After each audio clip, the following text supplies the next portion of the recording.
pwede ma-interview. Ano kaya? Ano pa? Pwede ka ma-interview. Pwede, ano ka na nag-interview niya? Paninigarilyo lang po. Oo. Pwede kung ano. Oo, pwede pa lang ma-interview si Kuya. Magandang umaga po, kami po yung taga University of Batangas. Magandang umaga naman sa inyo. Ako po si Jason Gansino. Ako po si Spencer Dumana. Kenneth po. Ay, ano kang kailangan kong i-ano sa inyo? I-interview lang po namin kayo sa paninigarilyo. Oo, ay ano. Pwede ka pong matanong kung ano pong pangalan ninyo. Si Joel Cunana. Ilan taon na po kayo? Eh, naglalaro sa 30, pero 29 pa lang. Ka-30 na yun. April 27. Ay, taga mismo dito po kayo sa Dulo. Hihit mo ang taga dito dalawa. Kailan po kayo natatong ng manigarilyo? Since ano pa? 17.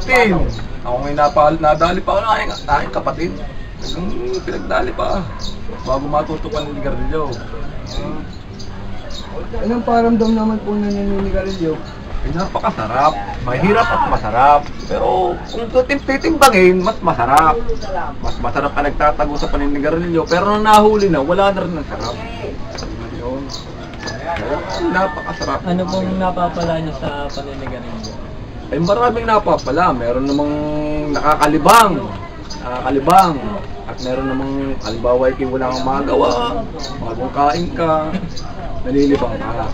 Masarap daw po ang pag-iosip pagkatapos kumain. Masarap. Talagang napakasarap. Okay, parang ang busog mo nawawala. May busog ka. Wala. Eh, pag nagiinom naman po kayo, ganun din po ang pakaramdam niya. Ganun din. At paninigarilyo naman. Yun naman pag nagiinom ka. Okay, nakainom na. Parang nilibang mo na sa sarili mo. Huwag ka lang tamaan ng alak. Kaya Sa pang-araw-araw niyo pong ginagawa yan, minsan niyo na po bang naisip na itigil na pag-iosip? hindi ko talaga maitigil Talagang masarap. Diba? Kasi tulad ngayon, naninigarilyo na ako ngayon. Naisip nyo ga i-take it?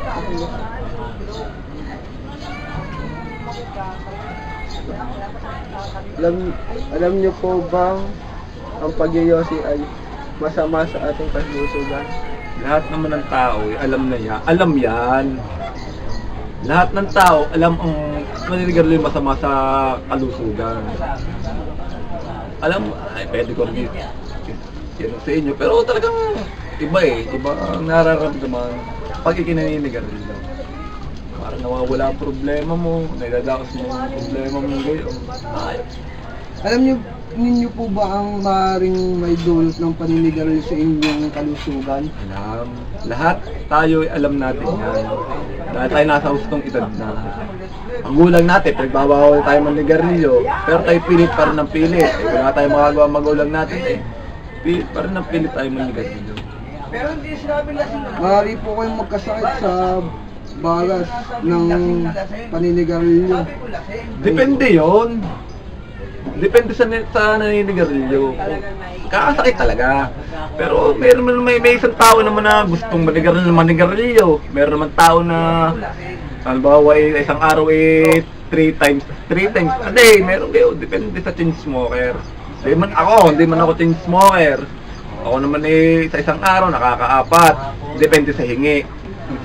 Ako naman nangihingi din. Hindi ko mabibilang. Pero kung hindi ako nangihingi, ang apat lang ang sisigarilyo ko.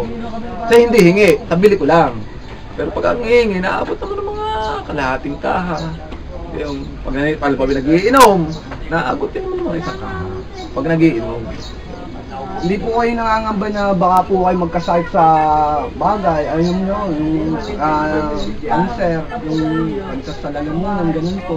Nangangamba. Siyempre, lahat na tayo naninigarilyo, nangangamba tayo. Kaya nga tayo di kaunti-kaunti lang Kaunti-kaunti lang ang paninigarilyo. Alam mo naman yung sigarilyo, masakit sa ang tama mo dyan baga. Kaya nga kaunti-unti lang. Depende nga sa naihingi. Bawal tayo nag-iinom. Spring-free ang sigarilyo. Ano gusto mo? Manigarilyo ka na manigarilyo. Nasa iyo yun. Kung gusto mo ipagbawal mo sa sarili mo na magbabawal sa iyo. Ayos naman po. Eh, may tanong ko naman po, ano pong brand po na sigarilyo nyo? Yo, sa mga brand ng sigarilyo, depende rin sa nahihingi yan.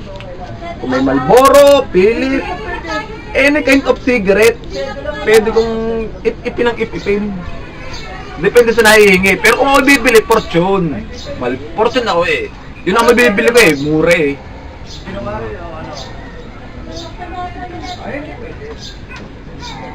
Yung pagka mga mura, yun ang bibili mo.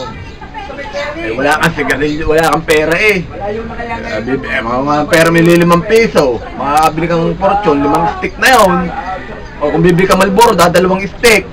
Ay, doon na tayo sa 5 stick lagi sa mas marami. Nakaramdam na din po ba kayo ng mga sakit sa paninigarilyo, paninikip po ng dibdib? Ay sa ngayon eh, hindi pa. Baka pagka sumubra na. Doon ako makakaparamdam ng sakit. Ang bawa na edad na. Eh, yung paninigarilyo kami, hindi ko tiklaan din. Hindi naman sa sobrang paninigarilyo kami. Paninigarilyo laging araw-araw, oras-oras. Hindi. Kaya nga sinasabi ko sa'yo, konti-konti lang. Huwag mong babanatan ng sobra. Huwag mo na ng sobra, kasakit ang iyong baga. Kaya nga sinasabi ko. Kaya kayo nag-i-interview kayong nag-aaral sa akin, huwag kayong maninigarilyo ng sobra. Kaya pag kami nagbibigay, wag. Pagka sumobra, hindi pa sa ngayon, kayo makakasakit. Sa susunod pang henerasyon, halimbawa bukas, makalawa, okay na, basta kayo makakasakit. Hihina resistensya ninyo. Kaya sabi, hindi ko makapagbabawalan dahil kayo malaki na kayo, nasa usang edad na kayo. Putik-putik na. Ayun lang ang paninigarilyo. Paninigarilyo masarap. Masarap. Pag hindi nakikita ng magulang. Pero pag nakita na, wala na. Wala na ang sarap. Mas masarap ang hindi nakikita ng magulang. So nagtatago ka. Naninigarilyo ba po kayo sa harap ng inyong anak? May anak na po ba kayo? Meron na. Meron na. Pero pagka sa mga anak ko naman, tinatago ko. Ayaw ko yung usok. Ayaw ko masangab nila. Ay masama na nga sa akin, paano ko sa aking anak? Ay di lalo nga ngayon na uuboy. Yung sakit ko, magiging sakit ng anak ko. Kaya pag ako naninigarilyo, siyempre lalayo ko. Ang usok, yung importante, yung usok, dapat magmadali ng anak. Kung matatanda nga nagkakasakit na sa baga, lalo na yung mga anak, hindi maliliit pa. Hindi talaga. Ilang iayos. Siya kuya, marami pong salamat at kayo po yung na-interview namin. Maraming salamat po. Jason po ulit, Jason. Kayo pumasa sa inyong anak. Marami pong salamat.